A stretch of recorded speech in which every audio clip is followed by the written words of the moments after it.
Hello again. It's Tuesday. And once more, I have a call right after this, which is my favorite feeling. It's like I'm going live, I'm sharing my light, I'm sharing my joy, and I have somewhere to be. So it's very boundaried in a way I appreciate. And speaking of boundaries, I saw something on TikTok where a woman was reflecting. This is a Black woman, and she was reflecting on some relationships she had with white women and how she felt that she was basically the entertainment of the friend group. And it really was clear when she was invited to basically some of the like bridal party, elements of someone's wedding, but not invited to the wedding itself. And that's when she started to realize, oh, I'm there to like make people laugh and have a good time. But when it comes to actually being there in the really important moments of that person's life, there wasn't the depth of that friendship there. And so the person was just counseling the viewer to just be aware of the relationship you play amongst your friends. Like, is it a true friendship or are you just there as entertainment? And I thought about that. Also, hi, person who just joined. Feel free to say hello in the chat. I thought about that in relationship to YouTube and coming on here live because I do very much feel like that is why I am here is for entertainment. Literally, someone was like, girl, I'm working from home. You are like my entertainment. You are like my lunch break, something to break up the monotony of my day. And part of me was like, oh, should I feel a way that maybe some people view me just as entertainment? And I was like, no, it's fine. Because it's not like this dynamic isn't a two-way street fully, right? Like I am the only one talking and I'm the only one being seen. And then folks who engage in the chat, hi person who's here, we can engage in that way, but it's not a mutual friendship. And so I felt pretty comfortable. But I realized, part of what motivated me to show up live was the desire to be of service to my community and be of service in a way that felt easy and joyful and fun because I was listening to the Love Money, Money Loves You audiobook. And it spoke about, if you want some more money, essentially give more, like be of more service, maybe do things you haven't done before, and you're opening the portal for more money. And I was like, perfect. Easy peasy. Let's get into it. And so that's what I'm doing here. And I realized that part of what makes it fun to go live is not only just to like hang out and to give my energy, but is knowing that the energy that I'm giving out is coming right back to me and that there is some wider reason or point to me going live. I'm not just talking to talk, which motivated me to actually do the admin necessary to promote April's Liberating the Money Shadow. So I just wrapped up the February cohort. It was like a beta cohort just to like, try out the program, work out the kinks. And it was really beautiful. And part of why I created it is because I was listening to this Liberating Liberating the Money Shadow book one day. I was listening to this Love Money, Money Loves You book, and it was saying like create something. So I was like, okay, I'll create this program. And the last call we had this last Saturday, it was a testimonial call. So folks were sharing how the program was supportive to them, the different wins they had, the money that they had come into their life, all this cool stuff. And I was on the call for that section in my like program director lens and like editor lens and just thinking about, oh, okay, I want to make sure I get good content because then we can turn it into reels. Hi, Liv! You started the book. What are you thinking? What are you thinking? Are you reading it or are you listening to the audiobook? Something that came up in terms of that testimonial call was about the power of working through the book in community, because depending on how the book is resonating with you, it can really start popping off some things. And you're like, whoa, and you want to like talk to people about it because a lot of how the book talks about money is really different from how the wider culture talks about money, and usually very different from how your friends or your family might see money. And so it can feel like, I can't really talk to them about this, but I need to talk to somebody about this. And so the community provides this space. What is that? Did you hear that? I probably didn't hear that. It was like right outside my door. I'm like, what are these sounds? But y'all already know I'm minding my business. That has nothing to do with me. Um, so that was something that came up in the testimonials. And so I was listening it from the more like programmatic lens. And then at one point I really started hearing it and I'm like, oh, this actually really helped people. And they're like, yeah, like it really was very supportive. It transformed my relationship to money. And I'm like, oh wow. And it's really cool when you realize that you matter and the things you create really help people. And you're like, oh. And so that also gave me the motivation of, all right, I think I'm gonna keep offering this because I truly feel like I got so much out of it. I have finished listening to the audiobook. I've incorporated a lot of lessons into my life. So it's kind of like normal for me now. And I'm like, oh, I get to keep supporting other people and going on that journey, which feels very generous. So Liv is saying you're listening to it. You're finding it hard to digest. It's so different. But you found €5 on the street yesterday. So maybe it's working. That's a nice little treat, a nice little treat from money, the energy of money.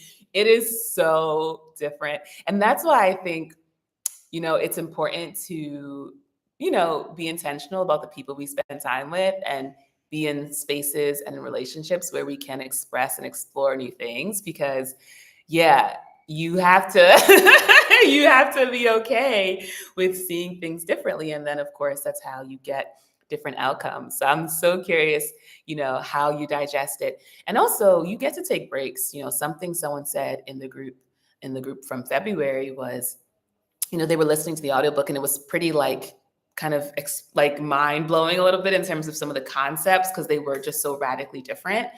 And they found that they had to just like pause and just let them digest it, let them integrate it because it was just a lot. And it was really asking them to pretty radically shift how they saw things. And you get to, like I didn't even finish, someone else in the group finished listening to the audiobook before I did because I was, taking my time with it and letting it digest. And also I consume a lot of different spiritual information. And so sometimes I'll be like, all right, I've been listening to this book for a couple of weeks, pause, let me listen to this other thing. Let me not listen to anything and just be in my life, etc. So yeah, girl, be gentle with yourself. You're saying you've had to re-listen to a lot of chapters, so you haven't progressed very much. What is the rush? There is no urgency. Urgency is an illusion. You are progressing at exactly the perfect amount, exactly divine timing. And if you want to be in community as you continue to digest and also to, have some live coaching to process some of those money shadows, I am going to be hosting another community in April. So I'm going to go ahead and drop the actual chat to join the April community in the chat if you want to see the details. What's nice too is in thinking about the April program, I was like, oh, I got to build a new website and I've got to like do all this editing of the testimonials. And I was just kind of feeling overwhelmed at how much stuff I had to do for the launch. And then I was like, girl, all you need is a link for people to sign up. Like that is all you need to do.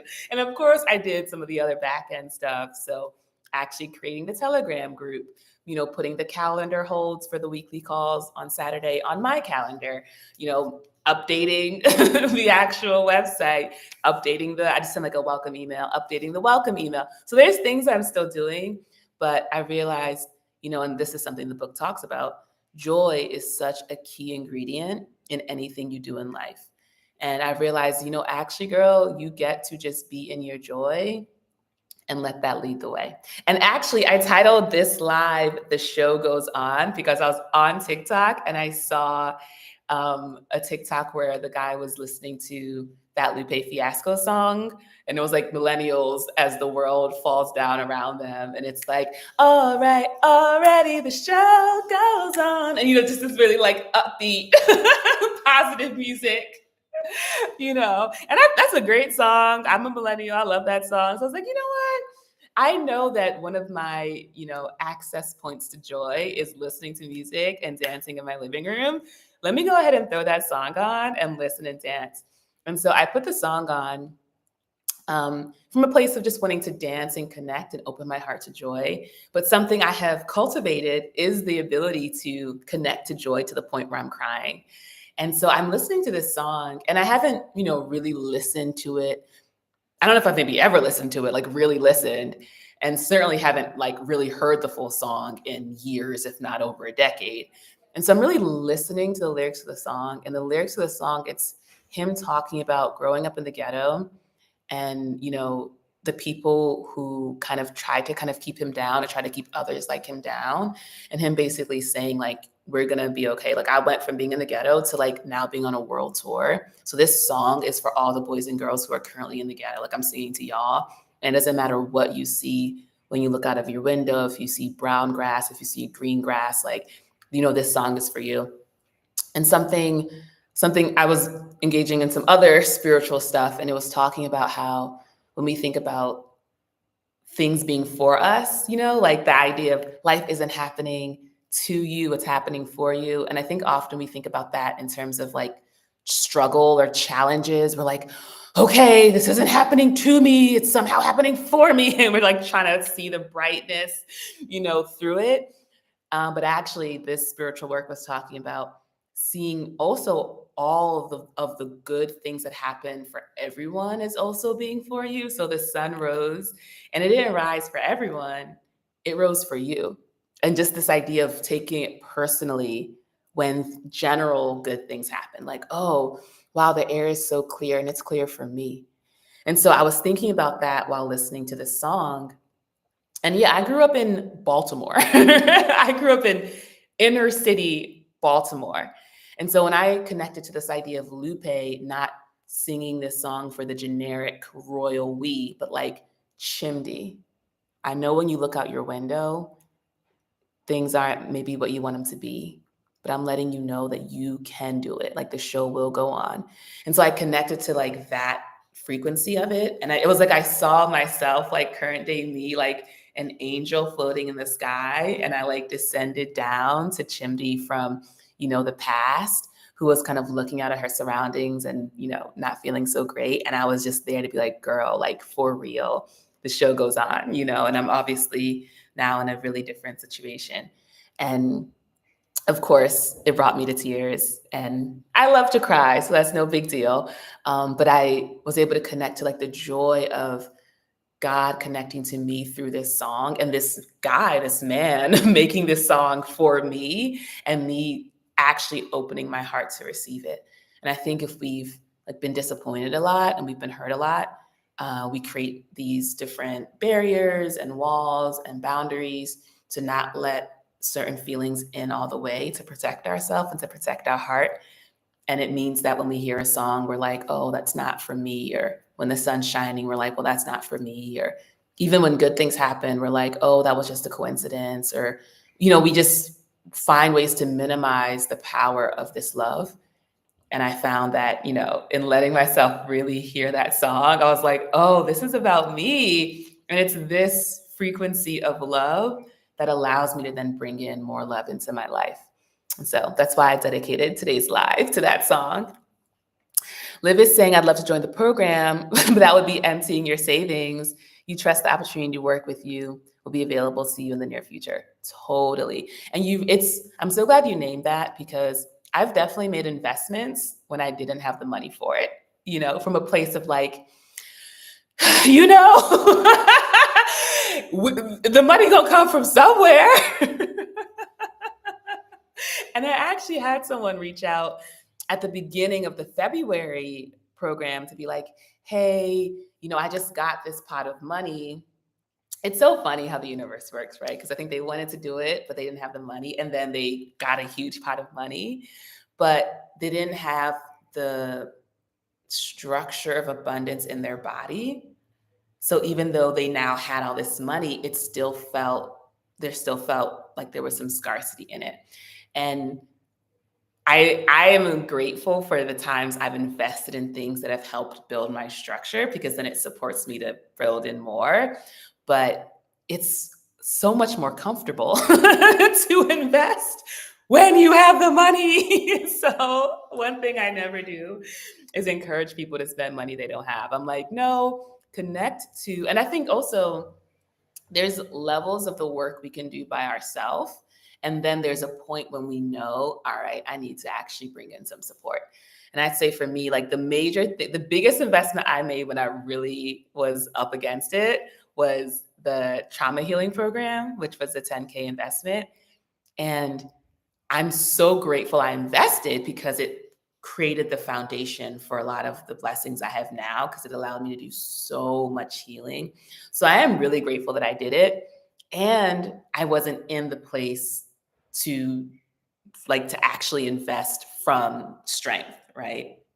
But I think part of that also has to do with like knowing yourself. I'm the kind of person where anything I do, if I'm serious about it, I'm gonna excel. And it's not even a question of like, can I excel? It's like, no, I'm pretty great. Like I have a foundational root and like, I'm pretty great. And I really thank my mom for that. Like, I think my mom during those really early childhood development years when it matters, like those 0 to 3 years, I felt such a sense of you are great, you know? And as a baby, you ain't doing nothing but existing.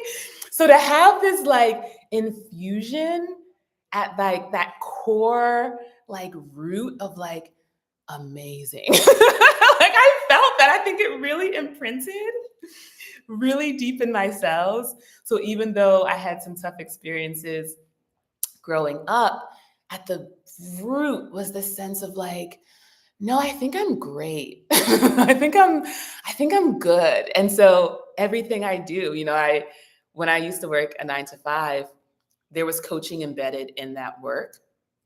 And I felt a little bit of like, I mean, obviously, I was like, I think I can do it. But there was a little bit of insecurity of like, who am I to coach anybody? Da da da. But obviously, I took the job, and of course, I excelled, and I got promoted because that's my lifestyle. And then, in thinking, all right, I'm going to leave this role. What am I going to do? And I was like, I think I'm going to become a coach. And I was talking to someone else who was in the same organization, and I said, I think I'm gonna be a coach. And it was cool because they had similar aspirations. Um, and I don't know how y'all relate to this, but there's, especially with wider cultural trends, there's a lot of talk like, oh, I'm going to leave the US and I'm going to move to another country and live abroad, or I'm going to quit that job and I'm going to start a business. There's a lot of talking about our dreams. And one of the things I'm so proud of myself, and I think I'm actually going to write this down, is that when I talk about a dream, I realize it. And one of the things I love from the Love Money book is it asks you, there's a whole part around like value and what you pay for and the price of things. And the key is that you value yourself to the same level that you value the thing. And if there's a mismatch, either you value yourself very highly and that thing is priced too low or too high. If there's a mismatch, the purchase isn't made. It needs to be a match. And so one of the practices they offer, which I'm actually going to encourage people to do in this new program, is every day you write down one thing you value. And as the days go on, you reread the entire list before you add the new thing. So you do this for a year, you're going to have 365 different things that you value about yourself. And you read that entire list every single day, remind yourself of who you are, and then you add something else to the list. So I've been doing that. I think I'm at like 27 or something because, I've missed a few days. But it is great. Like reading that list and being like, yeah, I'm good at coaching. And I'm amazing at implementing spiritual information. And I do have a sexy body and I do have beautiful energy. And you're reading these things and adding to it. And you're like, yeah. And it's really beautiful because then it helps grow your own value. And then it makes you more comfortable investing in things that support you because you know you're worth it. So yeah, I really value that about myself, that when it comes to, things like coaching, but also things like, I really am calling in from Mexico. Like I said I was going to leave and I left. And it feels so good to be the kind of person who can keep your promises. And so I think just to bring it full circle to investing in that trauma healing program, like there was a part of me that was very scared because I think I knew on some level that it would invite me to a very deep level of inner work and healing. And it felt very scary because I hadn't even seen a therapist, one therapist. And then I invested in this super intense trauma healing program. So I went 0 to 1,000. But there was a part of me that knew, yes, this is going to be intense, but you're Chimdi. And I was like, I am Chimdi. And guess what? I excelled. All right, back in the chat. So Liv is saying structure of abundance is a good term for it. And also that you're more interested in creative coaching. Okay, you better put some time on my calendar. You better set up a discovery call. But because you want to start your YouTube journey first. You're getting help at the right time. I love it. Yeah, let me know. What is your journey with YouTube? What kind of creator are you becoming? What are your first videos going to be about? It's so cool because I'm working with a client who started their channel, as a part of the coaching program. And now they're getting like the emails from the like jewelry companies, like, hey, like we want to send you some stuff. And it's just cool to go from seeing other people doing the thing and living the life and having that pool of your heart, like, I think I could do it too. And then to do it. And then you're like, this is what it's like. Yeah, getting PR boxes. It's so fun. It's fun. Okay, Shelly's saying, you investing in these programs when you didn't have the money shows how much faith you have in yourself and how abundant you were feeling. You believe the money would come back, and it did. Exactly, and I think that's the key, is to move from intention, move from integrity, move from truth, move from knowing. Like, don't be scared. I mean, you can do whatever you want, but if you're really scared and then you do something, people are like, oh, you're scared, do it anyway. I feel like there's a little bit more nuance to it, because if you're scared, I think oftentimes, there's some part of you that's saying no, that doesn't feel supported, that actually does feel like they can't do it. And then at the first sign of challenge or struggle, that's going to be the loudest voice saying, told you, you made a mistake, you shouldn't have done it. That voice will become very critical and become very loud.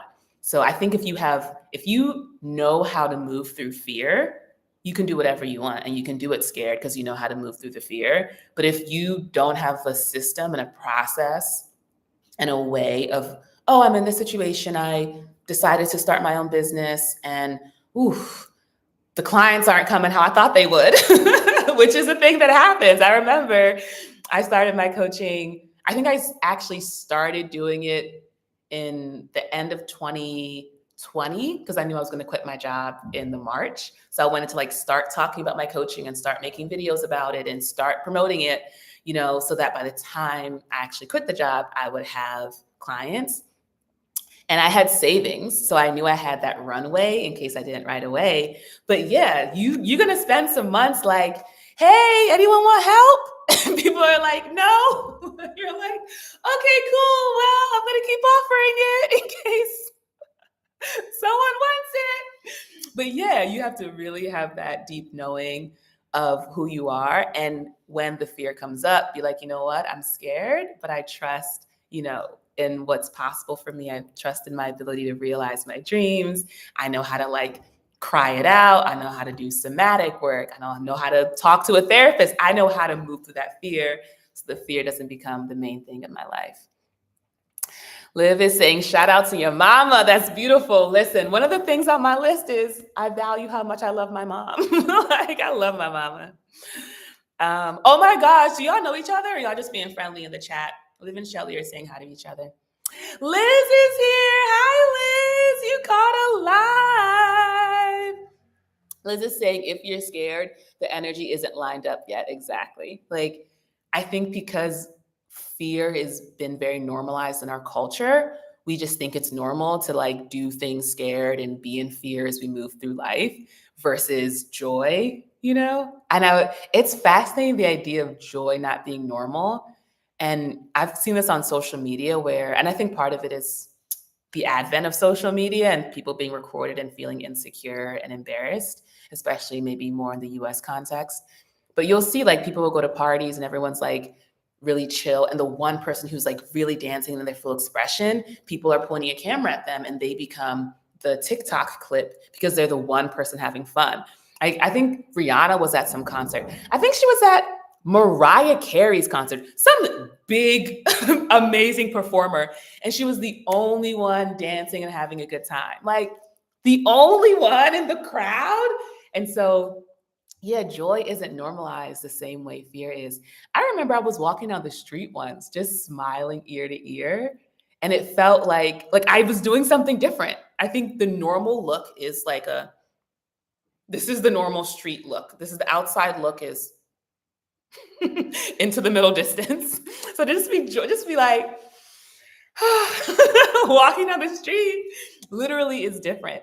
So I think that's part of the work we all do is connecting to that joy and embodying that joy. And I think that's truly the way we change the world. Shelly is saying, based on leaving your job and starting this business while you were still building it, how many months or years of savings would you recommend? So I think the general best practice is like 3 to 6 months of savings, but I think it depends on your comfort with risk and your relationship to abundance and to allowing things in. Also, having different portals. So even though I didn't have my 9 to 5, I had like 5 different ways people could give me money, whether it was, or yeah, through like YouTube AdSense or my Patreon or the one-on-one coaching. Like there were all these random ways that money could enter into my life. And I had the resources of family that I could live with rent free, and also confidence in my skill set, in my ability to just get another job. Like I've never been fired from a job, and I've always pretty much gotten a job when I've wanted one. Like I haven't had like 6 months, 9 months of like job searching, da da da. It's been pretty much like, all right, time to get a job. And then I go on the internet, do. I don't even really do that. I go to my friends and I'm like, hey, guess who's looking for a job? And they're like, great. And then I get a job. So I don't have a relationship to working for others rooted in fear. And so as a result, I don't think I had like 10K saved up. So I signed up for a 10K program on a payment plan when I had 10K because I was like, I'm good. I was still planning trips. Listen, I was traveling because I had that sense of like, God's got me. I also think the deeper your spiritual practice, and a spiritual practice rooted in an abundant, loving God, not like a vengeful, mean God, is very supportive. Because then you're like, food grows from the earth. Like, why would I be worried? Water rains from the sky like manna from heaven. I could eat a mango and pluck it from a tree. Why would I ever be worried about anything? And so I think that makes it very supportive. So I'd say and another thing you could do, like if you want to bring in, also I have like 4 minutes left and I have to hop on my call. Another thing you can do to bring in some more of the spiritual element is you can take a look at your bank account and notice when in your body you start to feel fear. And you can just imagine different numbers. If you do Photoshop or even like Canva, like I'll do a lot of vision board stuff in Canva where I'll like change numbers, just create the vision. So just like do a screenshot of a bank statement or something, throw it into Canva, change the numbers around, and then notice at what point do you start to feel nervous, And then you can adjust like, okay, at around 10K, I'm feeling pretty good. Once it starts to hit 5, starting to get a little nervous, but I'm still okay. Once it hits $500, then I'm like, ooh, girl, where's the money from? And the whole idea is you want to have enough money saved so that you aren't making decisions from fear and scarcity. Shelly's saying that's a great perspective. I'm glad it's supportive. Liz is saying, I just started crying it out.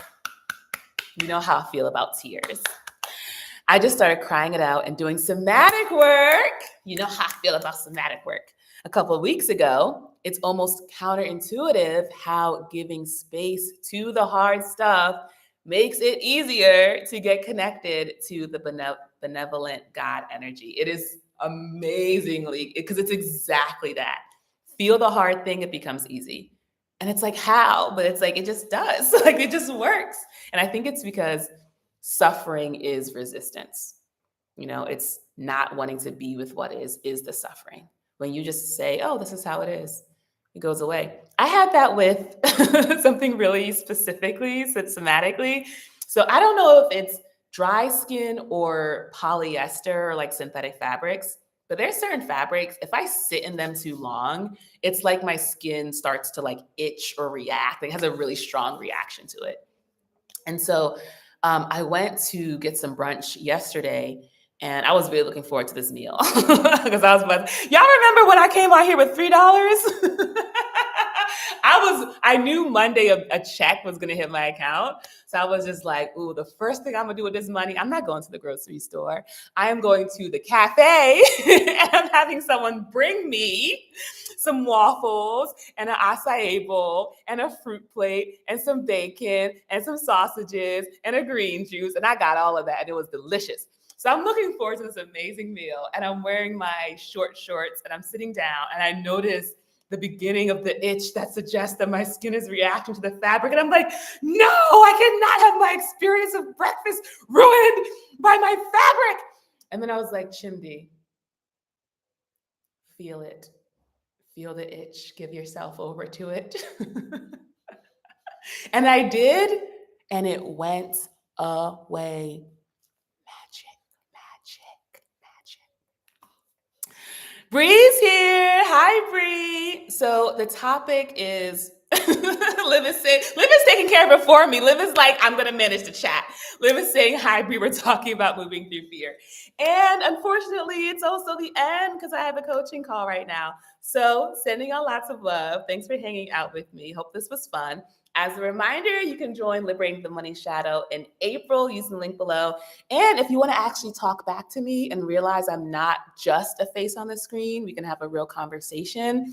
You can join me for Hello Creators Weekly Creator Roundtable Wednesday at noon Eastern. And if you want coaching, you can put something on my calendar. We can hop on a little call. I can help you start that YouTube channel. Okay, bye.